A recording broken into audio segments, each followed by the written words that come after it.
Hi guys, ಎಲ್ಲರಿಗೂ ನಮಸ್ಕಾರ. ಎಲ್ಲ ಹೇಗಿದ್ದೀರಾ? ನಾನಂತೂ ಸಖತ್ತಾಗಿದ್ದೀನಿ ಗಾಯ್ಸ್. ಮತ್ತೊಂದು ವಿಡಿಯೋಗೆ ಎಲ್ಲರಿಗೂ ಸುಸ್ವಾಗತ ಗಾಯ್ಸ್. ಇವತ್ತು ಬೆಳಗ್ಗೆ ಬೇಗ ಎದ್ದು ಡ್ಯೂಟಿಗೆ ಬಂದೆ. ಯಾಕೆ ಡ್ಯೂಟಿಗೆ ಬಂತ ಅಂದರೆ, ಬೇಗ ಇವತ್ತು ಶಿವರಾತ್ರಿ ಆಗಿರೋದ್ರಿಂದ ಯಾರಾದರೂ ದೇವಸ್ಥಾನಕ್ಕೆ ಹೋಗಿರ್ತಾರೆ ಅಂತ ಹೇಳಿ ಬೆಳಗ್ಗೆ ಬೇಗ ಡ್ಯೂಟಿಗೆ ಬಂದೆ. ಆದ್ರೂ ಕೂಡ ಒಂದೇ ಒಂದು ಡ್ಯೂಟಿ ಕೊಡ್ತಾರಲ್ಲ, ಹಾಗೆ ಸಣ್ಣ ಪುಟ್ಟ ಡ್ಯೂಟಿ ಮಾಡ್ಕೊಂಡು ಒಂದು 2-3 ಮಾಡಿದ್ದೆ. ಕೊನೆಗೂ 8 ಗಂಟೆ ತನಕ ಕಾದೆ, 9 ಗಂಟೆ ತನಕ ಕಾದೆ. ಕೊನೆಗೆ ಲಾಸ್ಟಾಗಿ ಒಂದು 10 ಗಂಟೆಗೆ ಗಾಯ್ಸ್ ಒಂದು ಲೇಟೆಸ್ಟಾಗಿ ಬಿತ್ತು ಅಂತ ಹೇಳ್ಬಿಟ್ಟು ಒಂದು ಒಳ್ಳೆ ಡ್ಯೂಟಿ ಕೊಟ್ಟ ಹೊಲದಲ್ಲಿ. 7 ಅವರ್ ಡ್ಯೂಟಿ ಇತ್ತು ಹೊಲದಲ್ಲಿ. ಸರಿ ಆಯಿತು, ಒಳ್ಳೆ ಡ್ಯೂಟಿ ಕೊಟ್ಟ ಅಂತ ಹೇಳ್ಬಿಟ್ಟು ಕಸ್ಟಮರ್ ಲೊಕೇಶನ್ಗೆ ಹೋಗೋಣ ಅಂತ ಹೇಳ್ಬಿಟ್ಟು ಗಾಡಿನ ಸ್ಟಾರ್ಟ್ ಮಾಡಿದೆ. ಕಸ್ಟಮರ್ ಪಿಕಪ್ ಬಂದುಬಿಟ್ಟು 10ವರೆಗೆ ಇದ್ದಿದ್ದು.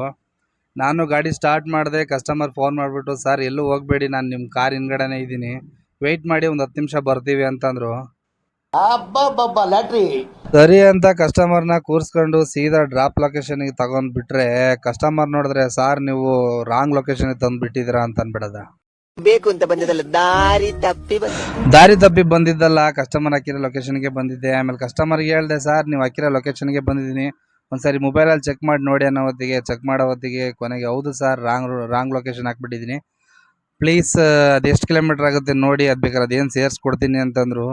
ಆಮೇಲೆ ಚೆಕ್ ಮಾಡಿ ನೋಡೋ ಹೊತ್ತಿಗೆ 15 ಕಿಲೋಮೀಟ್ರ್ ಇತ್ತು. 15 ಕಿಲೋಮೀಟ್ರ್ ಪರವಾಗಿಲ್ಲ ಹೋಗಿ ಅಂತಂದರು. ಸರಿ ಅಂತ ಹೇಳ್ಬಿಟ್ಟು ಕಸ್ಟಮರ್ನ ತಂದು ಲಾಸ್ಟಿಗೆ ಆದಿಯೋಗಿ ಶಿವ ಸ್ಟ್ಯಾಚುಗೆ ತಂದು ಬಿಟ್ಟೆ ಗಾಯ್ಸ್.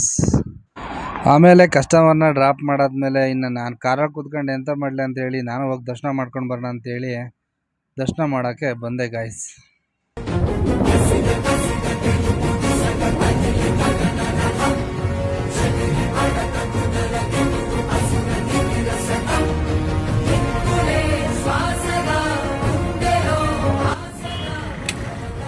ಗಾಯ್ಸ್, ವಿಡಿಯೋ ಇಷ್ಟ ಇದ್ದರೆ ಪ್ಲೀಸ್ ಲೈಕ್ ಮಾಡಿ, ಶೇರ್ ಮಾಡಿ, ಕಮೆಂಟ್ ಮಾಡಿ ಆ್ಯಂಡ್ ಫಾಲೋ ಮಾಡ್ಕೊಳ್ಳಿ.